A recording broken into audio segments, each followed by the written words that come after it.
यो भूतं च भव्यं च सर्वं यश्चाधितिष्ठति स्वर्यस्य च केवलं तस्मै ज्येष्ठाय ब्रह्मणे नमः। तस्मै ज्येष्ठाय ब्रह्मणे नमः। ओम शांति शांति शांति। ఓం సత్యార ప్రకాశము అధ్యాత్మ సత్సంగానికి వచ్చేసినటువంటి వారందరికీ నమస్తే, స్వాగతం, సుస్వాగతం.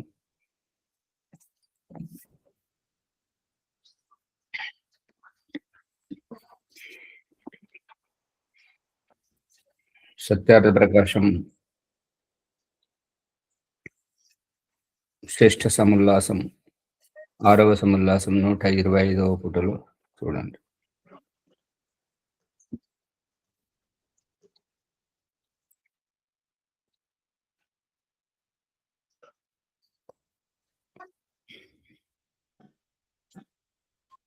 ఓం నమస్తే ఆచార్యజీ. సర్వేభ్యో నమః ఆచార్యజీ. 124లో కిందిది మొదలైంది కదా. రాజు ప్రతిదినము ఆయా రాజ్య కార్యములందు కుశలులు విద్వాంసులు అగు మంత్రులతో కూడి సంధి ఎవరితో సంధి చేయవలెను, విగ్రహము ఎవరితో విరోధం పెట్టుకోవలెను, స్థానం స్థితి సమయమును గుర్తించి తన స్థానమున ఊరుక ఉండవలెను, ఎవని ఎడ తటస్థముగా ఉండి తన రాజ్యమును రక్షించుకోవలెను,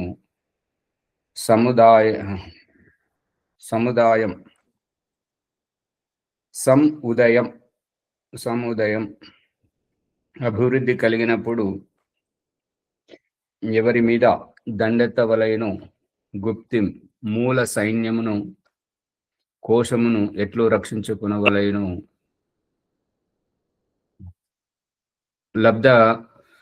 లబ్ధ ప్రశమానాన్ని వశమైన దేశమున శాంతిని స్థాపించి నిరుపద్రవముగా ఎట్లు చేసుకునవలెను అను ఈ 6 విషయములను గూర్చి బాగుగా విచారింపవలెను. ఇది అయిపోయింది. ఇప్పుడు తర్వాతది చూడండి. ఆయా సభాసదుల నుండి వేరు నిరుపద్రవం అంటే ఏంటి? నిరుపద్రవము అంటే ఎటువంటి ఉపద్రవము లేకుండా, నిర్గత ఉపద్రవము, నిరుపద్రవం అంటే భద్రంగా ఉండేటట్టు ప్రసన్నముగా, శాంతముగా. ఆయా సభాసదుల నుండి వేరువేరుగా వారి అభిప్రాయములను తెలుసుకొని బహుపక్షానుసారముగా తనకును ఇతరులకును హితకరములకు వానిని చేయబూనవలెను. అందరి అభిప్రాయములను తెలుసుకొని అంటే ఇక్కడ నేర్పిస్తున్నటువంటిది ఏంటంటే శాస్త్రం మనము సంఘటితంగా, కమిటీగా, లోకల్ కమిటీగా ఎంతమంది అయితే ఏర్పడ్డామో ఆయా సభాసదుల నుండి వేరువేరుగా వారి అభిప్రాయములను తెలుసుకొని బహుపక్షానుసారముగా తనకును ఇతరులకును అందరికీ మేలు జరిగేటువంటి హితకరములకు వారి నిర్ణయములను చేయబూనవలెను. ఏవైతే హితము, సంస్థకు హితము, వ్యక్తికి హితము, సమాజానికి హితము, అటువంటి వాటిని చేయాలి. పవిత్రాత్ములు, బుద్ధిమంతులు, దృఢచిత్తులు, పదార్థములను సంగ్రహించుటలో అతి చతురులు, సుపరీక్షితులు అయిన వారిని కూడా మంత్రులుగా నియమించుకొనవచ్చును. పవిత్రాత్ములు అంటే తప్పులు చేయని వారు, ఏ కలంకము లేనివారు, స్వచ్ఛమైనటువంటి చెవి అని సంస్కృతంలో అంటారు, టీవీ అని తెలుగులో అంటారు. దాని యొక్క వర్చస్సు, వ్యక్తిత్వం, ఎటువంటి దోషము లేని శుద్ధాత్ములు,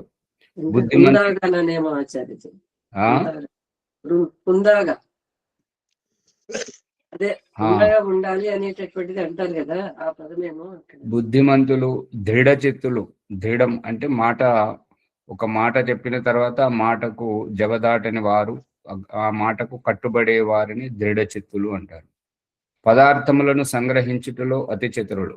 ఏ రకంగానైనా సరే, ఏనగైన ప్రకారైన పదార్థాలను సంగ్రహించాలి అనేటువంటి తత్పరత్వంతో చేయువారు. సుపరీక్షితులు, బాగా పరీక్షించనైనటువంటి వారు. వారిని కూడా మంత్రులుగా నియమించుకొనవచ్చును. అన్ని రంగాల్లో ఉండాలి. పవిత్రాత్మలు, నిష్కలంకులు, అత్యంత ఏ పాపము చేయని వారు, బుద్ధిమంతులు, తెలివైన వారు, మరియు మాటకు కట్టుబడి ఉండేటువంటి వారు, పదార్థములను సంగ్రహించుకునేవారు, బాగా పరీక్షించబడేటువంటి వారు, పరీక్షించగలిగేటువంటి వారు. సుపరీక్షితులు అంటే బాగా పరీక్షించబడినటువంటి వారు. అటువంటి అంటే సుపరీక్షితులు అంటే బాగా సుపరీక్షితులు అయినటువంటి వారిని. సుపరీక్షితులు అంటే దేనినైనా కూడా వెనక ముందు బాగా లోతుగా ఆలోచించి నిర్ణయం తీసుకునేటువంటి వారిని, అటువంటి ముందు చూపు కలిగినటువంటి వారిని మంత్రులుగా నియమించుకొనవచ్చును. సోమరులు కానివారు. సోమరులు అంటే చేద్దాంలే, అవుతుందిలే, కానీలే, మనకేమొస్తుంది. పరీక్షితులు పరీక్షితులు అని అంటే ఈ పవిత్రాత్మలను పరీక్ష లేకుండానే పవిత్రులుగా గుర్తించి తీసుకున్నారా? బుద్ధిమంతులను వాళ్ళ తెలివిని పరీక్షించకుండానే తీసుకున్నారా? మా దృఢచిత్తులు అంటే మాటకు కట్టుబడే వారు అవునా కాదా అనేది చూడకుండానే తీసుకున్నారా అనేటువంటిది. ఇవన్నీ పదార్థాలను సంగ్రహించుటలో అతి చతురుడు, ఏనకేన ప్రకారైన ఆ పదార్థము నాకు కావాలి అనేటువంటి ఉద్దేశంతో, అవును మీ దగ్గరికి వేస్తే ఏం ఉపయోగం అనేటువంటి ఏదైనా ప్రయోజనమును ఆశించి చేసేటువంటి వారు, ఏ పనినైనా ప్రయోజనమును ఆశించి చేసేటువంటి వారు సుపరీక్షితులు అనేకంటే ప్రతిదానిని లోతుగా ఆలోచించి తొందరపడి చేసి తర్వాత బాధపడే కంటే, ప్రాయశ్చిత్తం పడే కంటే ముందే బాగా ఆలోచించేటువంటి వారిని అంటారు. ఓకే, ధన్యవాదాలు. అదే వ్యక్తిత్వ వికాసం ఆచార్యజీ. ఇవన్నీ తర్వాత వ్యక్తిత్వ వికాసం ఉంటుంది. వ్యక్తిత్వ వికాసం అనేది వారు ప్రతిదానిని సూక్ష్మంగా ఆలోచిస్తుంటారు. దేనిని తేలికగా తీసుకోరు అనేటువంటిది అభిప్రాయం. సోమరులు కాని వారు. ఇప్పుడు సోమరులు అంటే ఏంటంటే సమయం, పరిస్థితి, ఉచితం, అనుచితం ఏది ఆలోచించకుండా అన్ని నిర్లక్ష్యం చేసేటువంటి వారు. సోమరులు కానివారు స్ఫూర్తిదాయకంగా ఉండి సమయాన్ని సద్వినియోగపరుచుకునేవారు, పరిస్థితిని అనుకూలంగా మలుచుకునేటువంటి వారు, తన కోసం దేనినైనా సాధించుకోవడానికి వెనుకాడని వారు. బలవంతులు, మిక్కిలి చతురులు. బలవంతులు అంటే శారీరకంగా బలంగా ఉన్నటువంటి వాళ్ళు. ఇదంతా అయిపోయింది కదా.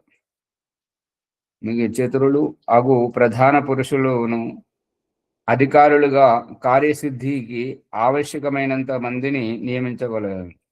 ఎంతమంది అవసరమైతే అంతమందిని నియమించగలను. వారి అధీనమందుండు శూరవీరులను అంటే వారికి అధీనంగా ఉండేటువంటి శూరవీరులు, బలాఢ్యుల కులమందు పుట్టిన వారును, పవిత్రులు నగు భృత్యులు గొప్ప గొప్ప కార్యములందును భయపడు పిరికి వారిని లోపలి కార్యములందు ఉంచవలేను. అంటే సాహసం చేసి ధైర్యంగా ఉన్నటువంటి వాళ్ళను సరిహద్దుల దగ్గర, కొద్దిగా భయపడుతున్నటువంటి పిరికి వారిని ఈ యొక్క రాజ్యం లోపల అక్కడక్కడ ప్రజలను నియంత్రించడానికి నియమించాలి. ప్రశంసనీయ వంశమందు పుట్టి చతురుడు, పవిత్రుడు, హావభావ చేష్టలచే లోపలి హృదయమును ముందు రాబోవు వానిని కూడా తెలుసుకొని వాడు.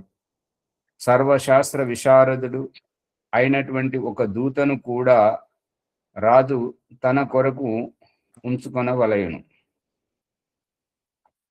ప్రశంసనీయ వంశమందు అంటే ఏ వంశాన్నైతే అందరూ కీర్తిస్తుంటారో, అందరూ గొప్పగా ఆదర్శంగా తీసుకుంటారో అటువంటి వంశంలో పుట్టినటువంటి చతురుడు, ఆ వంశంలో పుట్టినంత మాత్రాన అని కాదు, అందులో పుట్టినా కూడా చతురుడు, పవిత్రుడు, ఎటువంటి అపరాధం చేయనివాడు, ఏ ఆరోపణ లేనివాడు, హావభావ చేష్టలచే లోపలి హృదయమును ముందు రాబో వాణిని కూడా తెలుసుకొనివాడు. అంటే ఆవలిస్తే పేగులు లెక్క పెట్టడం అని అంటారు కదా సామెత, దాని ఆ విధంగా సర్వశాస్త్ర విశారదుడు, అన్ని శాస్త్రములు తెలిసినటువంటి వాడు అయినటువంటి ఒక దూతను, అతనిని కూడా ఒక రాజు తన నిమిత్తకంగా ఉంచుకొనవలెను. అంటే వీళ్ళందరి మీద దృష్టి పెట్టడానికి, ఎవరు ఏంటి, వాళ్ళ బాధ్యతలు సక్రమంగా చేస్తున్నారా లేదా అనేది తెలుసుకోవడానికి గూఢాచారిని నియమించుకోవాలి. ఉమాచారి అతనే స్వీయ కార్యదర్శి అంటారు కదా. గూఢాచారి వేరు, స్వీయ కార్యదర్శి వేరా?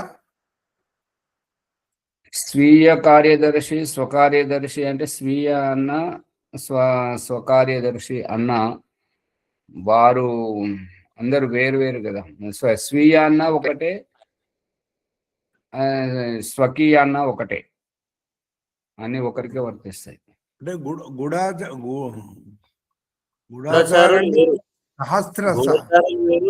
అంటే రహస్యమైన ఏజెంట్ అనమాట. గూఢాచారి అంటే సీక్రెట్ ఏజెంట్ అంటారు కదా ఇంగ్లీష్ లో అయితే. అవునవును, ఎగ్జాక్ట్. పిఐడి వేరు, ఇక్కడ పిఏ మీరు అనేదేమో వాళ్ళకి పర్సనల్ అసిస్టెంట్ గా ఉండేటోళ్ళు పిఏ అని అంటారు. అంటే ఇక్కడ ఏమంటే నాకు ఒక దూతను కూడా రాజు తన కొరకు నియమించుకున్న వాళ్ళను. స్వకీయము అని అంటే తన కొరకే కదా, స్వీయ అంటే తనది, తన కొరకు. పిఏ అని అంటారు కదా ఇంగ్లీష్ లో. ఇప్పుడు అదే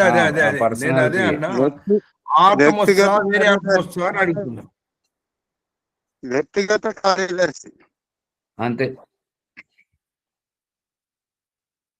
రాజకార్యములందు అత్యంతోత్సాహం కలవాడు, నిష్కపటి, పవిత్రాత్ముడు, చతురుడు, మరుపులేనివాడు, దేశకాలముల గురించి వర్తించువాడు, సుందర రూపయుక్తుడు, నిర్భయుడు, గొప్ప వక్తయు అగువాడే రాజునకు దూత అగుటకు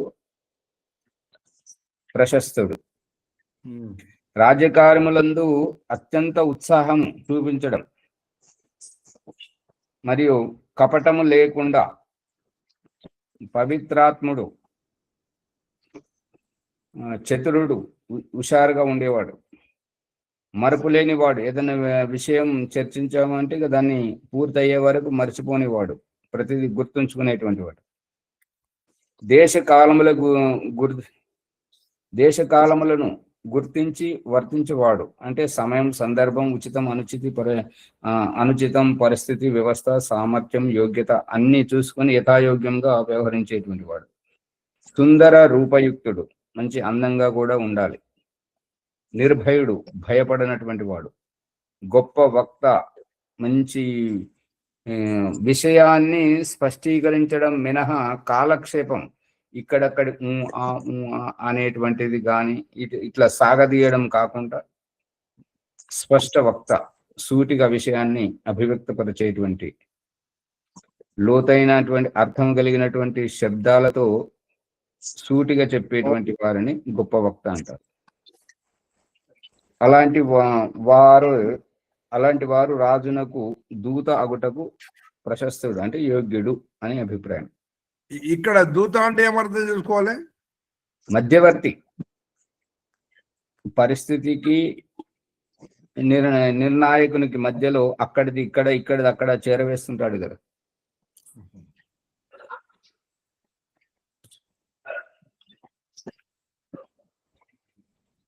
రాజు, మంత్రి, దూత వారి అధికారములు. ఎవనికి ఏ ఏ అధికారములు ఉండవలయను? ఇది ప్రశ్న. దానికి సమాధానం ముని గారు మైక్ బంద్ చేయండి, కుయ్యి కుయ్యి అంటున్నది కదా. శోభమ్మ గారు మీ మైక్ బంద్ చేసినా కూడా మళ్ళీ మీరు ఆన్ చేస్తున్నారు. మైక్ ఎందుకు చేస్తున్నారు? స్వామిజీ యూట్యూబ్ లో అది వాళ్ళ ఆన్ చేయలేదు. కుయ్యి కుయ్యం అనేది రికార్డ్ అవుతుంది. బంద్ చేసిన మళ్ళా అదే నేను బంద్ చేస్తే మీరు తెరుస్తున్నారు, అంతే తేడా. మీరైనా బంద్ చేయండి, నన్నైనా బంద్ చేయనివ్వండి. నేను చేస్తున్నాను, మీరేమనకండి. సరే.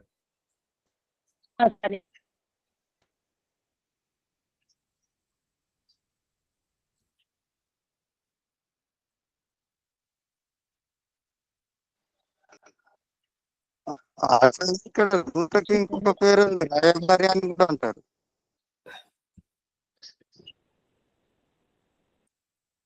ఏమంటారు? రాయబారి రాయబారి రాయబారి వేరు, దూత వేరు. వేరా? దూత ఇక్కడ సమాచారం అక్కడ, అక్కడ సమాచారం ఇక్కడ. రాయబారి అంటే వచ్చిపోయేటువంటి వారిని రాయబారి అంటారు. ఆయన రాయబారం అంటారు కదా ఆచార్జీ. వాళ్ళ తరపు మాట్లాడే వాళ్ళని రాయబారం అంటారు ఆచార్య. ఇప్పుడు శ్రీకృష్ణుడు పాండవుల విషయాన్ని కౌరవ సభలోకి తీసుకెళ్లి వినిపించాడు. అతన్ని దూత వాక్యం దూత అన్నారు, కానీ రాయబారి అనడం మరి అంతగా లేదు వ్యవహారంలో. రాయబారి కూడా జరపడము అంటే రాయబారం జరపడము అంటే చర్చను కొనసాగించడం, వాళ్ళను వీళ్ళను, ఇక్కడ నుండి వీళ్ళని ప్రోత్సహించడం, అక్కడ నుండి వాళ్ళను ప్రోత్సహించడం, ఒకరి అభిప్రాయాన్ని ఇంకొకరికి చెప్పడం. దూత అనేటువంటిది అతను రహస్యాలను మాత్రమే చెప్తాడు, తక్కువ మాట్లాడతాడు, ప్రాసంగికంగానే ఉంటాడు. ఈ రాయబారికి అదేం లేదు, ఎప్పుడైనా వస్తాడు, ఎప్పుడైనా పోతుంటాడు, ఏ విషయమైనా నిర్మోహమాటంగా చెప్తాడు. దూత నిర్మోహమాటంగా చెప్పలేడు, సమయం సందర్భంని చూసి మాత్రమే మాట్లాడతాడు. దూతను అవసరాన్ని బట్టి నేర్చుకుంటారు అంతే. రాయబారి ఎప్పటికీ ఉంటాడు. అవును, ఎప్పుడైనా వస్తాడు, ఎక్కడికైనా వస్తాడు. దూతను అవసరం బట్టి వాళ్ళని ఎన్నుకుంటారు, అవసరం ఉంటేనే ఎన్నుకుంటారు. శోభమ్మ గారు మిమ్మల్ని నేను తీసేస్తున్నాను, ఎందుకంటే మైకు పదే పదే ఆన్ చేస్తున్నారు.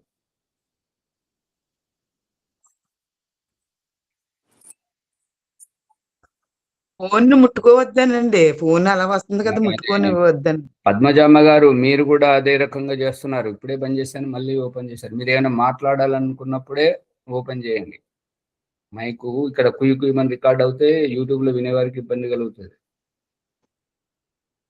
బంద్ చేస్తున్నాను, మీరు ఏమి అనకండి, ఊరికే ఉండండి.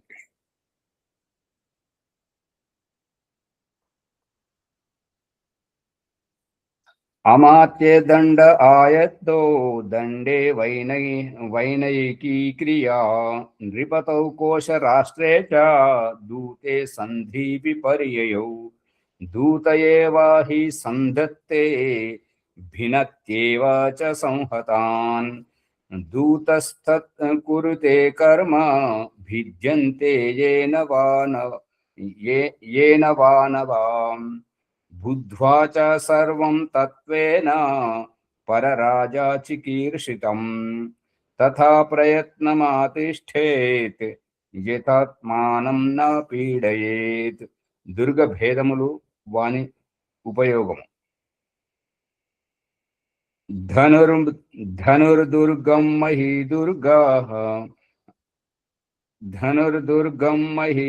మహీదుర్గం అబ్దుర్గం వార్క్షమేవ వా నృదుర్గం గిరిదుర్గం వా సమాశ్రిత్యావసేత్ పురం. ఏకః శతం యోధయతి ప్రాకారస్థో ధనుర్ధరః శతం దశసహస్రాణి తస్మాత్ దుర్గం విధీయతే. తత్ స్యాద్ ఆయుధ సంపన్నం ధనధాన్యేన వాహనైః బ్రాహ్మణైః శిల్పిభిర్యంత్రైర్ యువా సేనోదకేన చ తస్య మధ్యే సుపర్యాప్తం కారయేత్ గృహమాత్మనః గుప్తం సర్వర్తుకం శుభ్రం జలవృక్ష సమన్వితం తదధ్యాస్యాద్య వహేద్ భార్యాం సవర్ణాం లక్షణాన్వితం కులే మహతి సంభూతాం హృద్యాం రూపగుణాన్వితాం పురోహితం ప్రకుర్వీత వృణుయాదేవ చర్విజం తేయస్య గృహ్యాని కర్మాణి కుర్యుర్వైతాని కాని చ.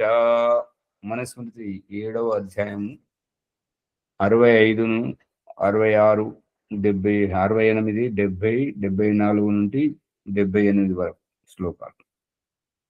మంత్రికి దండాధికారం వసంగవలయును.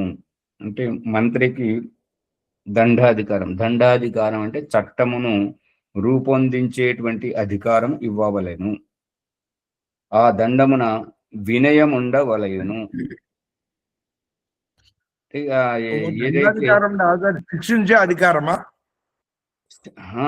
శిక్షించేదే. మరి శాసనము అంటే నియంత్రణ అంటే శిక్షించడమే. ఆ శిక్షించే దాంట్లో వినయం ఉండవలెను. ఈర్ష్య ద్వేషాలు కాకుండా వినయం ఉండాలి. దండమున అన్యాయము జరగరాదు, ఎవరికి అన్యాయం జరగరాదు. రాజాధీనమున కోశము రాజకార్యము ఉండవలెను. సభాధీనమున సమస్త కార్యములు ఉండవలెను.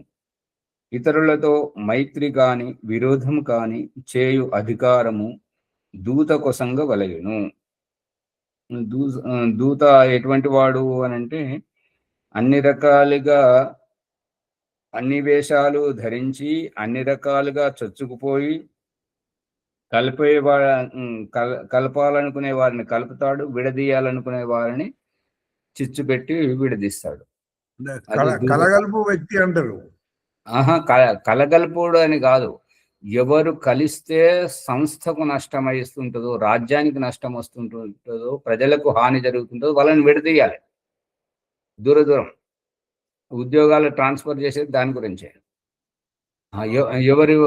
ఎవరిని కలిపితే, ఇప్పుడు ఆంధ్రప్రదేశ్లో పవన్ కళ్యాణ్ రాగానే ఒక ఐఏఎస్ ఆఫీసర్ను కేరళ నుంచి తెప్పించుకున్నాడు అని విన్నాను. అది ఎంతవరకు సత్యము చూడండి. తెప్పించుకున్నారు ఆ రకంగా. అంటే ఎవరిని కలిపితే రాజ్యం సమృద్ధిగా అవుతుంటుందో, రాజ్యానికి బలం చేకూరుతుంటుందో, ప్రజలు మెచ్చుకోలుగా ఉంటుంటారో అటువంటి వారిని కలపడం. ఇది దూత యొక్క బాధ్యత.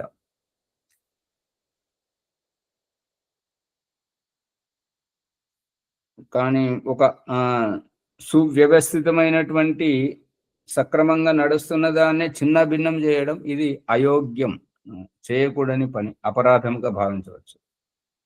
విరోధులలో సంధిని, కలిసి ఉన్న దుష్టులలో విరోధమును కలిగింప గలవాడు దూత. విరోధులలో సంధిని అంటే వారు పరస్పరంగా ఈర్ష్యాద్వేషాలతో ఉన్నను, ఒకరినొకరు ద్వేషించుకున్నను, వారు కలిస్తే మంచి జరుగుతుంది అని అన్నప్పుడు అటువంటి వారిని, ఇవన్నీ చిన్న చిన్న వాటిని పట్టుకొని మనం పెద్ద గొప్ప పేరు ప్రశంసలను కోల్పోతున్నాము, మన ఎంతో మందికి హాని జరుగుతుంది అని చెప్పేసి వాళ్ళను సవరించి ఒకటి చేస్తాడు. కలిసి ఉన్న దుష్టులను విరోధం కలిగింపగలవాడు. అంటే దుష్టులు ఒక దగ్గర చేరినప్పుడు వారిని చెదరగొడితే అందరూ బాగుపడతారు. వారు అలాగే ఉంటే ఇంకెంతో మందికి నష్టం జరుగుతుంటది. కాబట్టి దుష్టులను ఎంత వీలైతే అంత దూరంగా ఉంచాలి. కావున శత్రువుల మధ్య భేదభావము కలిగి వారు వేరగునట్లు దూత వర్తింపవలయును. శత్రువుల మధ్య భేదభావము కలిగి వారు వేరగునట్లు దూత వర్తింపవలయును. అరే నువ్వు ఇటువోరా అటువోరా అని అనకుండా ఆ భేదభావాన్ని ఎట్లా సృష్టించాలి అంటే వారికి వారే దూరం అయిపోయే విధంగా. అంటే నొప్పించక తానవ్వక తప్పించక తిరుగువాడు ధన్యుడు సుమతి అనే విధంగా చేసేదంతా తానేనైనా తాను కనిపించకుండా వీరికి వీరే పరస్పరంగా వేరైపోతున్నట్టుగా అనిపించాలి. ఆ రకంగా చేసేవాడు. సభాపతి, సభాసదులు, దూతయు తమకు విరోధులైన రాజుల రాజ్య వ్యవహారములను యథార్థముగా ఎరిగి వారి వలన తమకు బాధ కలుగకుండానట్లు యత్నింపవలయను. సభాపతి, సభాసదులు, దూత తమకు విరోధులైన రాజుల వ్యవహారములను యథార్థముగా ఎరిగి వారి వలన తమకు బాధ కలగకుండానట్లు యత్నింపవలెను. దీని అభిప్రాయం ఏంటంటే, పరిస్థితి ముందుకు వచ్చినప్పుడు మనకు అవకాశం దొరికింది కదా అని చెప్పేసి ఎగిరెగిరి దూకకూడదు. దాని అంతరార్థం ఏంటి, వారితో పాటు కూర్చుండి దాని స్థితిగతులను తెలుసుకొని ఏ రకంగా ఆలోచించినా ఎదుటివారు స్పష్టత ఇవ్వనప్పుడు మన అభిప్రాయమే సరైనది అయినప్పుడు అప్పుడు నిర్భయంగా చెప్పాలి. కానీ అవకాశం దొరికింది కదా అని చెప్పేసి ఎగిరెగిరి దూకడం ఎందుకు అంటే ఇలకిల పడేతందుకు అన్నట్టుగా అయిపోతుంది. కావున సుందరములైన అరణ్యములు, ధన ధాన్యములు గల దేశమునందు ధనుర్దుర్గం, ధనుర్ధారులైన పురుషులతో నిరంతరము ప్రవేశింప అలవిగానట్టియు. ఇతరులకు ఆచార్య పురుషులతో ఇతరులకు ప్రవేశం గానట్టి అది అదే. కావున సుందరములైన అరణ్యములు, మంచి తోటలు, ధనధాన్యములు గల దేశమునందు, సిరి సంపదలు, పంటలు బాగా సస్యశ్యామలంగా ఉండేటువంటి దేశమునందు ధనుర్దుర్గం, ధనుర్ధారులైన పురుషులతో ఇతరులకు ప్రవేశింప వీలుగానట్టి ఆ యొక్క దుర్గాన్ని ధనుర్దుర్గం అంటారు. మహీదుర్గం, మట్టితో నిర్మించినట్టి దానిని మహీదుర్గం. మహి అంటే భూమి, భూమి అంటే మట్టి, మట్టితో నిర్మించినటువంటి దానిని మహీదుర్గం అంటారు. నృదుర్గం, అన్ని వైపులా సేనా నివేశం కలదియు. ఇక అన్ని వైపులా రాజు ఉంటాడు కాబట్టి నృ అంటే రాజు నివసించేటు దానిని నృదుర్గం. అన్ని వైపుల నుండి సేనా నివేశం, సేనాని అంటే సైనికుల యొక్క ప్రహారం ఉంటుంటది. ప్రహారం కలదైనటువంటి దానిని నృదుర్గం అంటారు. గిరిదుర్గం, చుట్టూ పర్వతములు కలిగినట్టు కోట ఏర్పరచుకునే దాన్ని, చుట్టూ పర్వతములతో కూడి కోట ఏర్పరచబడినటువంటి దానిని గిరిదుర్గం అంటారు. దాని మధ్య నగరమును నిర్మించుకొనవలయును. అంటే ఇప్పుడు ఏదైనా ఆశ్రమం కానీ, ఊరు కానీ, పట్టణం కానీ నెలకొల్పాలి అన్నప్పుడు చెరువులు, కొండలు అందుబాటులో ఉండేటట్టుగా చూసుకుంటారనమాట. ఏ ఊరికి అన్ని వైపులా చెరువులు ఉంటుంటాయో ఆ ఊరు మధ్యలో ఉండేటువంటి వారు శాంతముగా ఉంటుంటారు. సంయోగం ఏమిటో ఏమో కానీ మా పుట్టినూరికి అయితే అన్ని రకాలుగా అన్ని వైపులా చెరువులు ఉన్నాయి. అది ఎక్కడ నేను చూశాను ఈ రహస్యాన్ని. అసాది చెరువులు అంటే పర్వాలేదు, మరి కొండలు ఎందుకు? కొండలు ఎందుకు అని అంటే ఇతరులు శత్రువులు ప్రహారం చేయకుండానా? మరి మహారాణా ప్రతాప్ గారి జీవిత చరిత్రలో కానీ, పృథ్వీరాజ్ చౌహాన్ వారి దాంట్లో ఈ ఝాన్సీ లక్ష్మీబాయి ఈ వారి చరిత్రలో చూసింది ఏంటంటే, కొండ చాటన ఉండి గోరిల్లా ఆక్రమణ ఒకేసారి వచ్చి దాడి చేయడం అది కూడా ఉంటుంటది. అంటే ఇప్పుడు నరేంద్ర మోదీ గారు వచ్చిన తర్వాత దేశ సరిహద్దులపైన సైన్యాన్ని సవరించడం ఎంత మంచు కురిసినా కూడా అక్కడ వారికి తగినటువంటి ఏర్పాట్లు చేసి అక్కడ భద్రతా దళాలను నియమించడం, మరియు ఈ యొక్క ఎర్రకోట దగ్గర నియమించడం అంత అన్ని సవరించి చూస్తున్నారు కదా, మార్పులు చేర్పులు. కొండలతోటి రక్షణ వ్యవస్థను పటిష్టంగా చేయడం. అది అది అది చల్లటి గాలులు కూడా రాకుండా కాపాడుతుంటాయి కొండలు. చల్లటి గాలి రాకుండా అని అంటే వాతావరణం మన మీద దుష్ప్రభావం చూపిస్తుంది. కొండల మధ్యలో ఉంటే ఏంటంటే చలికాలము తెలియదు, ఎండాకాలము తెలియదు, వానకాలము తెలియదు. ఆ కొండలన్నీ అడ్డుకుంటాయి కదా. వర్షాలు కురవడానికి కొండలు కూడా అవసరం కదా. అవసరమే, కానీ సకాలంలో రావు. సకాలంలో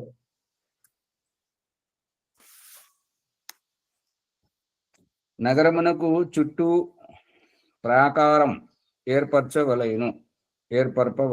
నగరమునకు చుట్టూ ప్రాకారం, ప్రాకారం అంటే ప్రహారీ గోడ, ప్రహారీ గోడ నిర్మించారు. ఇప్పుడు ఇక్కడ చెప్తున్నారు కదా, ఓరుగల్లులో రాణి రుద్రమాదేవి కోట నుంచి ఇంకా ఎక్కడికో గుర్రపు సవారి పోయేంత వెడల్పుగా గోడను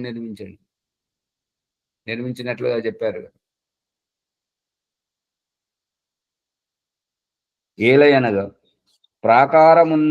ప్రాకారముననున్న ఒక్క వీరుడు ధనుర్ధారి అయి బయటనున్న 100 మంది శస్త్రధారులతోనూ, కోటలోనున్న 100 మంది, వెలుపలనున్న 10,000 మందితోనూ యుద్ధమునర్పగలరు. అది అంటే ప్రాకారం గోడ మీద, కొండ మీద ఉన్నటువంటి ఆ గోడ మీద ఉన్నటువంటి వీరుడు ధనుర్ధారి అయి ఉంటే బయట ఉన్నటువంటి 100 మంది శస్త్రధారులతోనూ పోరాడగలడు. కోటలోనున్న 100 మంది, వెలుపలనున్న 10,000 మందితోనూ యుద్ధం అనర్పగలరు. ఎందుకంటే వారు పైన ఉంటారు కదా. అది బాహుబలిలో ఇది చూపిస్తాడు ఆచార్య, కరెక్ట్ గా చూపిస్తాడు. ఇది బాహుబలి సినిమాలో ఇదే చూపిస్తాడు.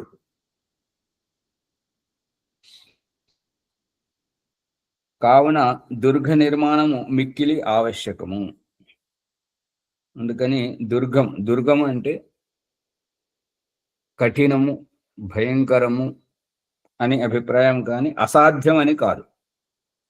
అందుకే ఉపస్థాన ప్రవేశ ద్వారం దగ్గర ఏమంటున్నాడంటే, జాతవేదసి సునవామసో మమరాతి యతో నిదహాతి వేదః సనః పరిషదతి దుర్గాణి. దుర్గం అంటే ఇక్కడ భయంకరమైనటువంటి అనే అభిప్రాయం. భయంకరము అంటే ఏంటంటే అసహ్యము మరియు లేకుండా సహించుకోలేకుండా ఉన్నటువంటి వాటిని దుర్గం అంటారు. అటువంటి పరిస్థితుల నుండి భగవంతుడు తరింపజేస్తాడు. ఆ దుర్గము శస్త్రాస్త్రములతోనూ, ధనధాన్యములతోనూ, వాహనములతోనూ, ఉపదేశించుటకు, చదివించుటకు అర్హులకు బ్రాహ్మణులతోనూ, శిల్పి హస్తకళల నేర్చిన వారితోనూ, యవస గడ్డి జలము మున్నగు వానితోనూ నిండి పరిపూర్ణమై ఉండవలయును. యవస అంటే ఏంటిది ఆచార్య? అదే గడ్డి జలము అని చెప్తున్నాడు కదా, ఒక పేరా? ఆ దుర్గము శస్త్రాస్త్రములతోనూ, ధనధాన్యములతోనూ, వాహనములతోనూ ఉపదేశించుటకు, అంటే ఇప్పుడు పెద్ద పెద్ద మైదానాలు, కార్యక్రమాలు, రాజకీయ నాయకులు రావడానికి, ఉపదేశించడానికి, చదివించుటకు పాఠశాలలు, ఇటువంటి వాటితోటి కూడినటువంటి బ్రాహ్మణులతోనూ, శిల్ప హస్తకళల నేర్చినటువంటి నిపుణులతోనూ, యవస గడ్డి జలము మున్నగు వానితోనూ నిండి పరిపూర్ణమై ఉండవలేను.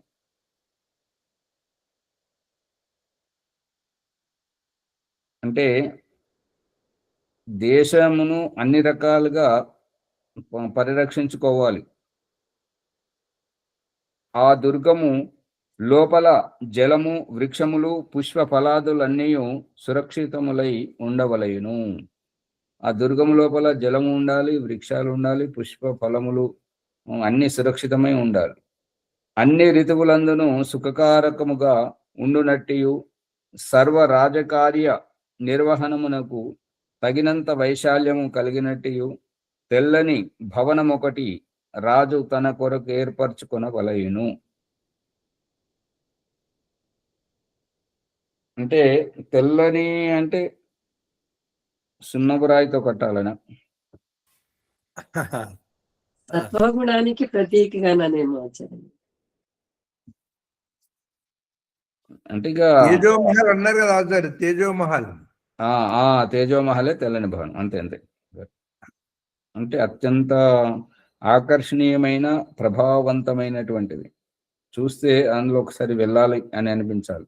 అది బ్రహ్మచర్యంతో విద్యను అభ్యసించి ఇంతవరకు రాజకార్యముల నిర్వహించి అటుపై సౌందర్య రూప గుణయుక్తయు హృదయంగమయు ఉత్తమ కుల జాతయు సుందర లక్షణయుక్తయు అగు ఒక క్షత్రియ కన్యను తనకు సదృశయు విద్యాది గుణ కర్మ స్వభావములు గలదియు అగు దానిని వివాహం ఆడవలయును. ఇతర కన్యలను నగన్యులుగా ఎంచి ఎన్నడూ వారి వంక చూడరాదు. బ్రహ్మచర్యముతో విద్యను అభ్యసించి ఇంతవరకు రాజకార్యముల నిర్వహించి అటుపై సౌందర్య రూప గుణయుక్త అంటే సుందరంగా ఉండాలి, అందంగా ఉండాలి, మరి గుణము బాగా ఉండాలి, అన్నింటితో కూడినటువంటి హృదయంగమయ అంటే హృదయానికి హత్తుకునే విధంగా అంటే ఆమె భావభంగిమలు, మాట్లాడే విధానము, ఆమె ప్రతిదీ నడవడి అన్ని హత్తుకునే విధంగా ఉండాలి. ఉత్తమ కులం, మరి ఉత్తమ కులంలో పుట్టినదై ఉండాలి. సుందర లక్షణయుక్తం అయినటువంటి ఒక క్షత్రియ కన్యను తనకు సదృశయు విద్యాది గుణ కర్మ స్వభావములు గలది అయినటువంటి ఆమెను వివాహం ఆడవలెను. ఇతర స్త్రీలను నగన్యులు అంటే లెక్క చేయకూడదు, ఎంచి ఎన్నడూ వారి వంక చూడరాదు. పురోహితుని, ఇది రాజు చేయవలసిన పనే. రాజు గురించి చెప్తున్నాను. పురోహితుని ఋత్విజుని వరింపవలెను. వారగ్నిహోత్రమును పక్షేష్టి మున్నగు క్రతువులను రాజగృహమున చేయుదురు. ఆ పురోహితుడు ఋత్విజులను వాళ్ళను వరిస్తే వారు అగ్నిహోత్రమును పక్షేష్టి మున్నగు క్రతు అంటే యజ్ఞములను రాజగృహమున చేయుదురు. రాజు ఎల్లప్పుడూ రాజకార్యముల నిమగ్నుడై ఉండవలెను. అంటే ఇవాళ పూజ ఉన్నది, నేను రాను అని అనకూడదు అన్నట్టుగా. నువ్వు రాజకార్యమే, పూజ కార్యం. పూజ వాళ్ళు చేస్తుంటారు, నువ్వు వెళ్ళి రాజ్యాన్ని సక్రమంగా నడిపించు అని. రాజు రాత్రింబవళ్ళు రాజ్యకార్యములందు నిమగ్నుడై ఉండుటయే అతనికి సంధ్యోపాసనాదులు. అంటే ఎవరి బాధ్యత వారు నిర్వర్తించాలి. రాజు యొక్క బాధ్యత ఏంటంటే ప్రజల సంక్షేమం, దేశము సుభిక్షముగా ఉండడం, ప్రజలు సుఖశాంతులతో ఉండడం, పరిపాలన అందరికీ ఆనందదాయకంగా ఉంచడమునే సంధ్యోపాసనాదులుగా రాజుకు చెప్పనండి. రాజకార్యం ఒకటి ఎన్నడూ చెడకుండా చూడవలెను. ఇది ఏ విధంగానూ ఏ రాజకార్యము చెడిపోకూడదు, అన్ని సక్రమంగా కొనసాగాలని అభిప్రాయం. వివిధ అధ్యక్షని యుక్తి, ఒక్కొక్క విభాగానికి ఒక్కొక్క అధ్యక్షుడు ఉంటాడు కదా, వాళ్ళ యొక్క నియుక్తి, వాళ్ళని ఎలా నియమించాలో దాని గురించి చెప్తున్నారు. సాంవత్సరికమాప్తైశ్చ రాష్ట్రదాహారయేద్బిలం. అదే సమయం నాస్తి. ఇక్కడికి అయిపోయింది, ఇక్కడ పూర్తి అయిపోయింది. ఆచార్య ఓంప్రకాష్ గారికి ధన్యవాదములు. జ్ఞానగంగా ఆధ్యాత్మిక విద్య స్వామి దయానందుని యొక్క సత్యప్రకాశము మనము సత్సంగం చేస్తున్నాము. చాలా లోతుగా 6వ సౌల్లాసములో మనము రాజు, మంత్రి, దూత వారి అధికారముల గురించి, తర్వాత ఎవరెవరని దుర్గం ఏ విధంగా నిర్మించాలా, అనేక రకాల దుర్గాలను పట్టణం ఏ విధంగా నిర్మాణం చేయాలి, పట్టణంలో ఎవరెవరు ఉండాలి, ఎట్లా ఉండాలి అనే చాలా లోతైనటువంటి విషయాన్ని మనం తెలుసుకుంటున్నాము. ఈ యొక్క ఎపిసోడ్ను లైక్ చేయండి, షేర్ చేయండి, సబ్స్క్రైబ్ చేయండి, పక్కన ఉన్న గంట సింబల్ గట్టిగా నొక్కండి. 1-2 సార్లు వినండి. ప్రార్థన. మునిగారు ఈరోజు సంధ్యోపాసన మరి నాది ఉన్నది ఆచారి. సోమవారం మరి ఎవరు ఉన్నారా? మరి నేనే చేయించాలా? మీదే ఉంది. అదే ఒక నిమిషం ఏంటంటే ఇది శోభమ్మ గారు కానీ లక్ష్మణ్ గారు కానీ వాళ్ళ ఫోన్ ఇబ్బంది వస్తే తీసేస్తే అటే పోతున్నారు.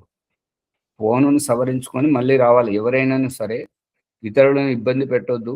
యూట్యూబ్లో వాళ్ళు ఇబ్బంది పడుతుంటారు కాబట్టి ఫోన్ సరిగా ఉంటే బాగుంటుంటుంది.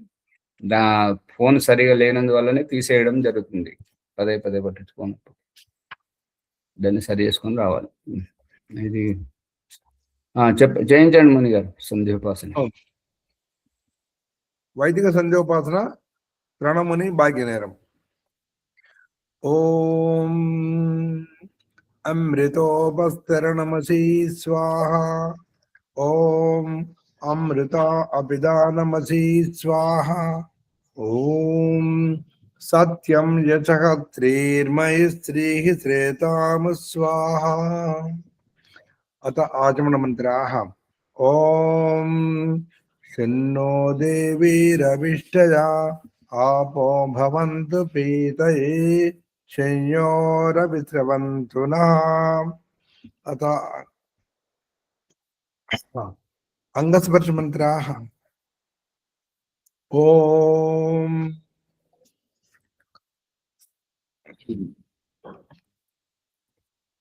ओम वाक् वाक्, ओम प्राणः प्राणः, ओम चक्षुः चक्षुः, ओम स्तोत्रम स्तोत्रम, ओम नाभिः, ओम हृदयम, ओम कंठः, ओम शिरः, ओम बाहुभ्याम यशोबलम, ओम करतल करपृष्ठे.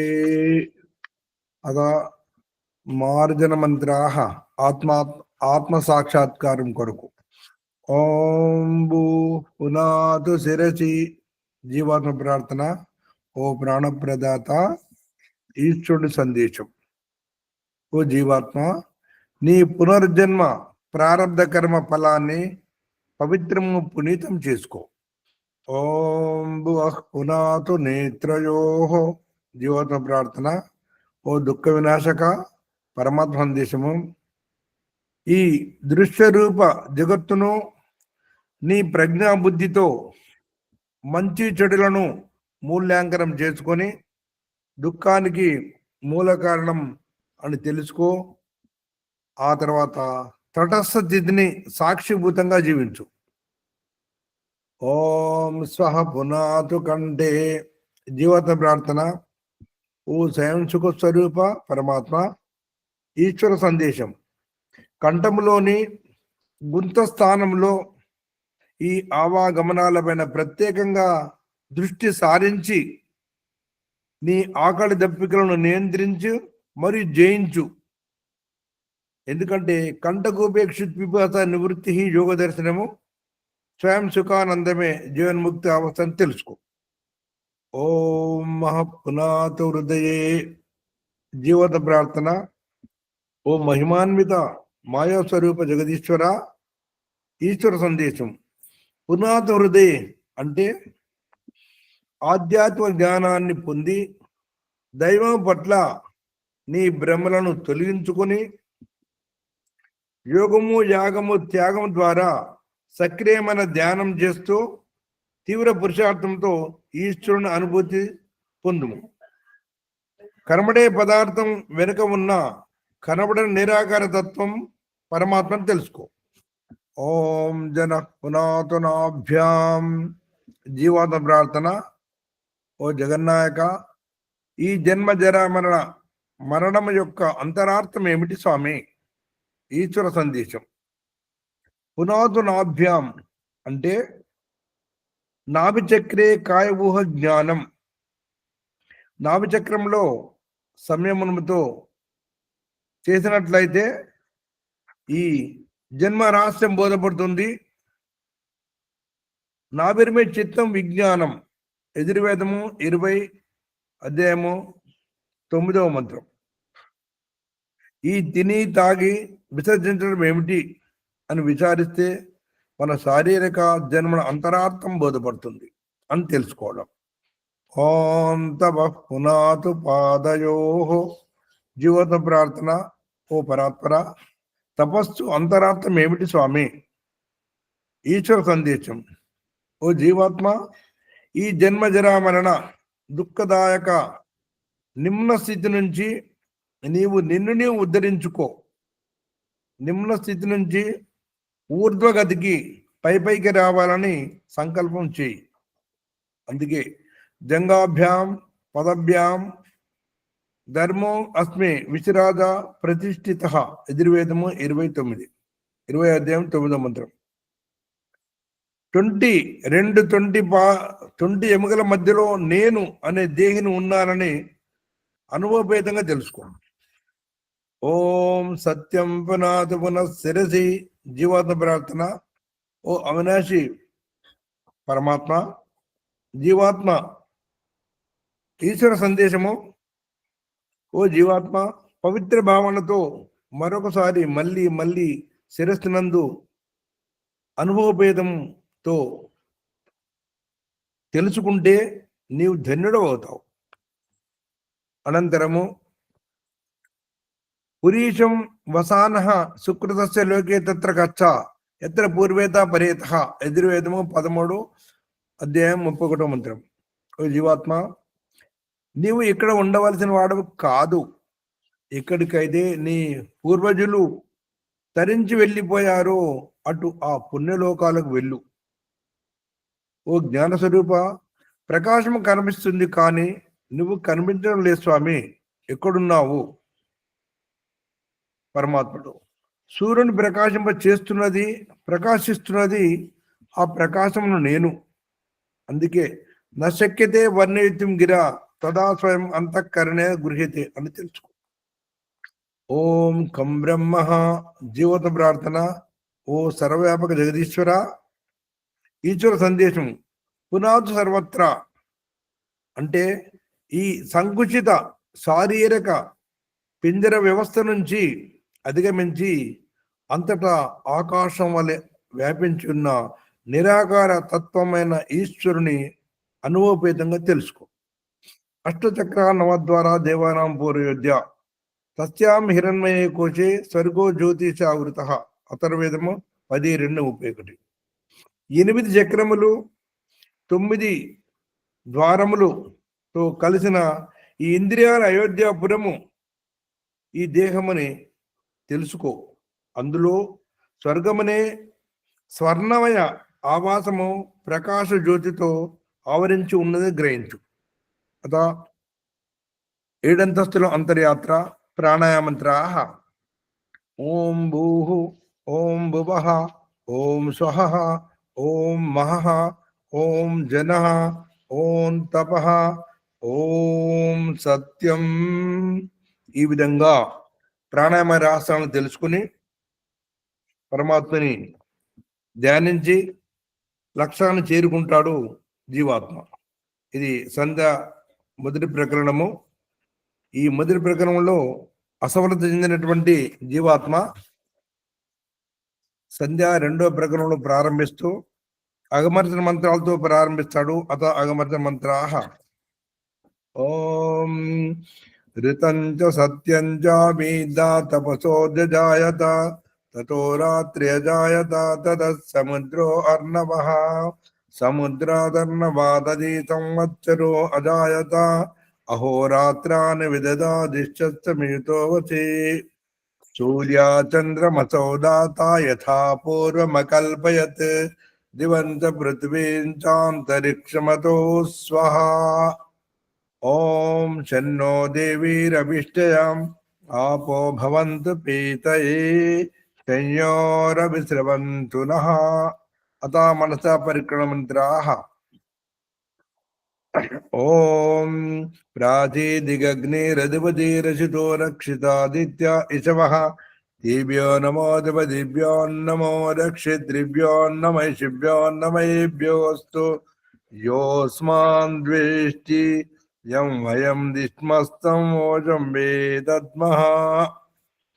తూర్పు దిశలో అగ్ని ప్రకాశ స్వరూపుడై ఆ పరమాత్ముడు అధిపతి ఆధిపతి అయి ఉండి ఆదిత్య కిరణముల ద్వారా చంద్రహాస కొడవల వలె సమస్త ప్రాణులను తన అక్కన చేర్చుకుంటూ రక్షిస్తున్నాడని తెలుసుకోవడం. దక్షిణ దిశ. ఓం దక్షిణాది ఇంద్రోధిపతి శిరశిరాజే రక్షితా పితర ఇషవః దేభ్యో నమో దేవదేభ్యో నమో రక్షితృభ్యో నమః శిభ్యో నమయేభ్యోऽस्तु యోస్మాన్ ద్వేష్టి యం వయం దిష్మస్తం ఓజం వేదద్మః. దక్షిణ దిశలో ఆ జగదీశ్వరుడు అనంత ఐశ్వర్యానికి అధిపతి అయి ఇంద్రుడు అయి ఉండి చరాచర జగత్తులను సర్వప్రాణులకు ధన సంపదలను కలిగిస్తూ రక్షిస్తున్నాడని తెలుసుకుని మరియు సృష్టి క్రమానికి వంకర టింకరగా నడిచేటువంటి ప్రాణుల నుండి కుతంత్రాలతో నడిచేటువంటి వారి నుండి తల్లిదండ్రులే రక్షిస్తున్నాడని తెలుసుకోవడము, పితరుల ద్వారా జ్ఞానాన్ని ప్రసాదించే రక్షిస్తున్నాడని తెలుసుకోవడం. పడమర దిశ చెందిన ఓం ప్రదీజీ దిగ్వరుణోధిపతికి ప్రదాగో రక్షితాన్నమిచమః దేభ్యో నమో దేవదేభ్యో నమో రక్షితృభ్యో నమః శిభ్యో నమయేభ్యోऽस्तु యోస్మాన్ ద్వేష్ట్యం వయం విశ్వస్తం మోజం వేదద్మః. పశ్చిమ దిశలో ఆ పరమాత్ముడు వరుణుడు శ్రేష్టమైన రాజుగా ఉండి అధిపతి ఆధిపతి అయి ఉండి సమస్త ప్రాణుల రక్షణార్థం ఆహార పదార్థాలను ఉత్పన్నం చేసి అందులో పొట్టతో ప్రాకులాడేటువంటి క్రిమి కీటకాలను పురుగులను ఆశ్రయింపజేసి, ఓ జీవాత్మ ఈ అన్నము నిరాపద జీవనాధారమని తెలుసుకో అని తెలియజేస్తూ సర్వ ప్రాణులను అన్నదాతగా రక్షిస్తున్నాడని గ్రహించాలి. ఉత్తర దిశ.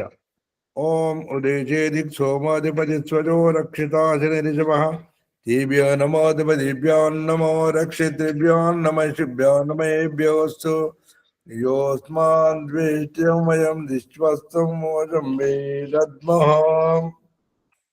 ఉత్తర దిశలో ఆ జగదీశ్వరుడు సోముడుగా శాంతి స్వరూపుడుగా అధిపతి ఆధిపతి ఉండి సర్వప్రాణులను రక్షిస్తూ స్వయముగా పుట్టుకొచ్చేటువంటి క్రిమి కీటకాల పట్ల శరాఘాతంగా విద్యుత్ మెరుపుతో నిర్వీర్యం చేస్తూ ఆ విద్యుత్తుతో పాడి పంటల కొరకు నత్రజనిని ఉత్పన్నం చేసి పంటలను సస్యశ్యామం చేస్తూ రక్షిస్తున్నాడని తెలుసుకోవడం. తర్వాత క్రింది వైపున ఓం ధ్రువాదిక్ విష్ణు రధిపతి కల్మాసగ్రీవో రక్షిత వీరుదేశవః దేభ్యో నమో దేవదేభ్యో నమో రక్షితృభ్యో నమః శిభ్యో నమయేభ్యోऽस्तु యోస్మాన్ ద్వేష్ట్యం వయం దిష్వస్తం మోజం వేదద్మః. క్రింది దిశలో ఆ పరమాత్ముడు విష్ణువై అధిపతి ఆధిపతి ఉండి సమస్త ప్రాణుల రక్షణార్థము మరియు భూగర్భ జల విషవాయువుల కాలుష్యాన్ని వృక్ష వనస్పతి వీర్యములతో నిర్వీర్యం చేస్తూ రక్షిస్తున్నాడని తెలుసుకోవడం. పైలోకం ఊర్ధ్వలోకం. ఓం ఊర్ధ్వాదిక్ బృహస్పతిరధిపతి చితో రక్షిత వర్షమిషభః దేభ్యో నమో దేవదేభ్యో నమో రక్షితృభ్యో నమః శిభ్యో నమయేభ్యోऽस्तु యోస్మాన్ ద్వేష్ట్యం వయం దిష్వస్తం మోజం వేదద్మః.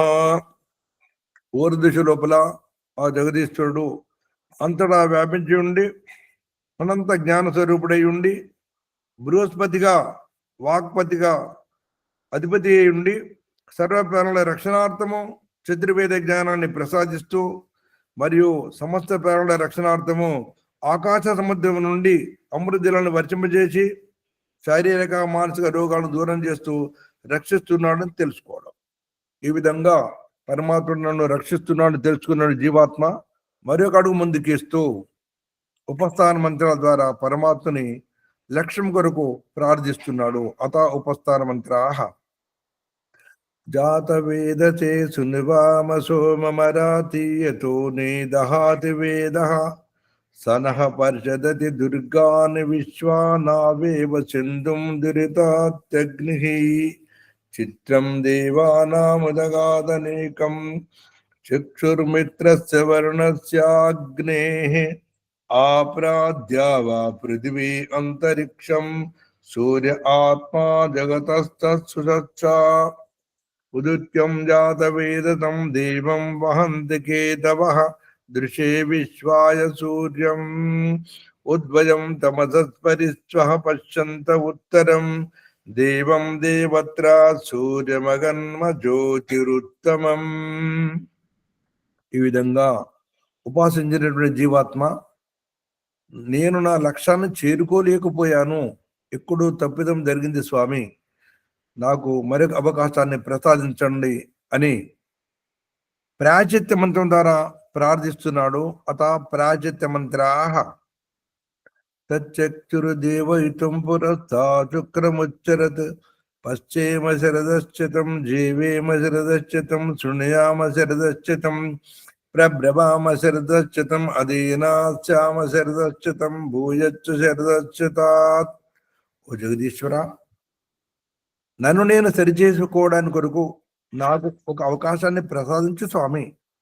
100 శరదృతులు గడిచేంత కాలము నీ ఆజ్ఞలను పాటిస్తూ ఎవరికి లోను కాకుండా ఎవరిపై భారం కాకుండా ఉండేలాగా నాలోని సమస్త ఇంద్రియములు బలంగాను పవిత్రంగాను క్షేమంగాను ఉండేలాగా